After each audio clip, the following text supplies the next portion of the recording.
Hello and welcome back. It's Alan in the loft. It's been a rather busy day today. Why?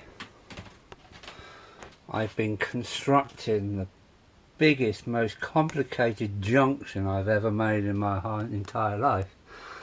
This is it. This is the station throat, and it's going to split the main line into three. Here we are at the throat of the station. This is the main line, as you can see. It's actually made it onto the station board. This is going to split at this junction. Two tracks are going to go over to meet the branch line.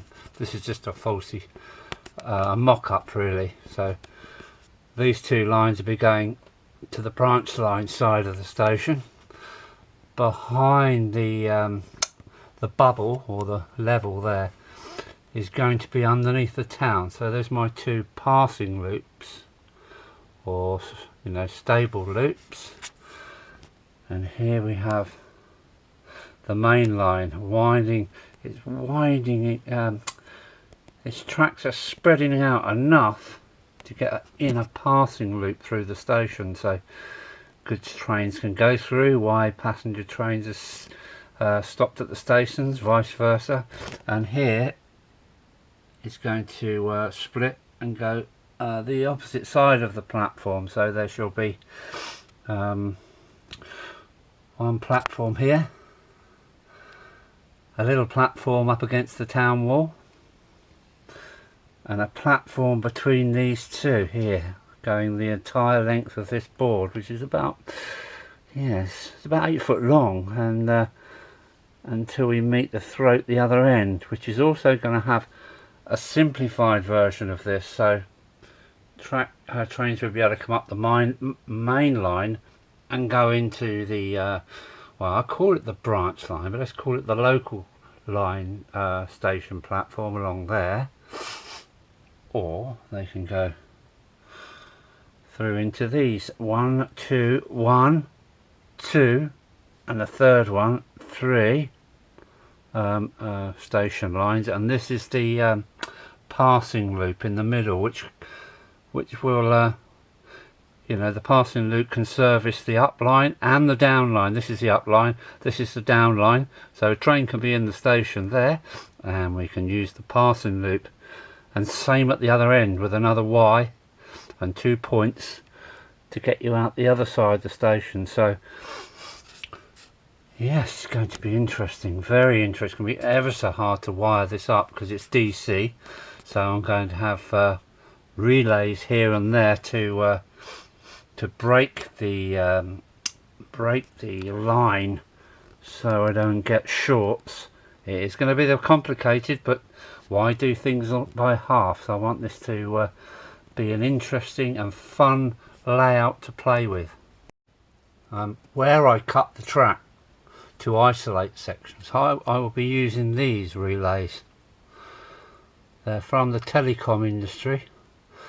I know quite a few people use automotive relays because they're 100% duty cycle, and I'm using these. They're 2 amp at 50 volts, which is more than enough, capable enough to handle 12 volts at 1 amp.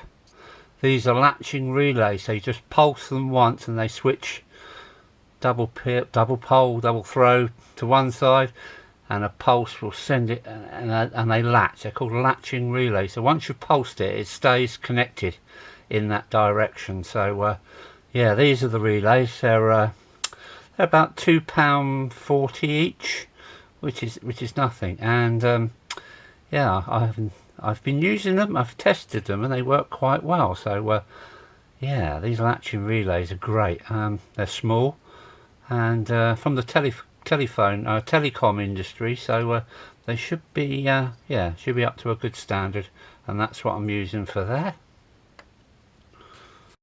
Dropper wires are about every 6 to 8 feet, because it's all new rail, all new fish plates. So yes, there's my dropper wires, although they're not going anywhere yet. Look at this, Oh my word. I had a comment of how are you going to work this DC wiring out? Well, every junction has isolators. Can you see them? I think you can see the little white plastic isolators. So they're all in sections, and when we get to here, there will be two latching relays to either send the power onto this line, or when pulsed with the points, they will switch the power to the other line. So this will become dead, and that'll become live, and vice versa. Simple really, but quite complicated to keep it in your mind. So yes, I've got it all written on paper, so see how we go. So as you can see, I've got my work cut out for me over the next few days. At some point this is going to be running. I don't actually know when. Another comment come in saying, why am I not in the videos? Well, I am a little bit camera shy, but here we go. This is me out in the loft, and this is my project.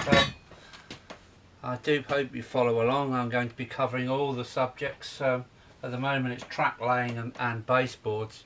I'm looking forward to the next bit, because all this railing does take some time, and it is quite boring after a while, and it does stretch your brain to make all these tracks look and feel right.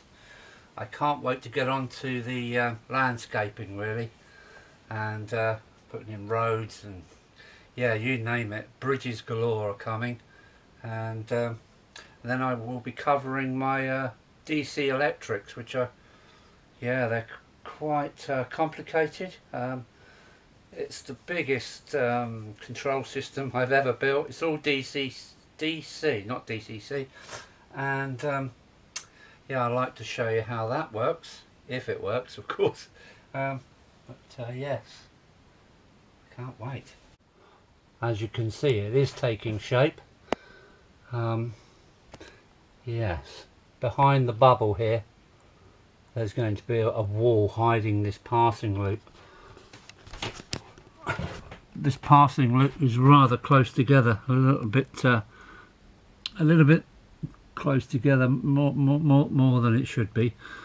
But as long as they pass each other, which they do quite nicely. So I will be back probably tomorrow with this end under construction, and then to follow will be the wiring with some running hopefully, and no short circuits or smoking wires. That's out in the loft. It is a short video. I just wanted to show you what I've been up to. Yes, it's taking shape. I'm quite happy with that. Yes, yes. I've got to make these platforms long enough to at least get a six carriage train in. Otherwise it's not going to be that much fun. So out in the loft. See you soon. Take care. Bye.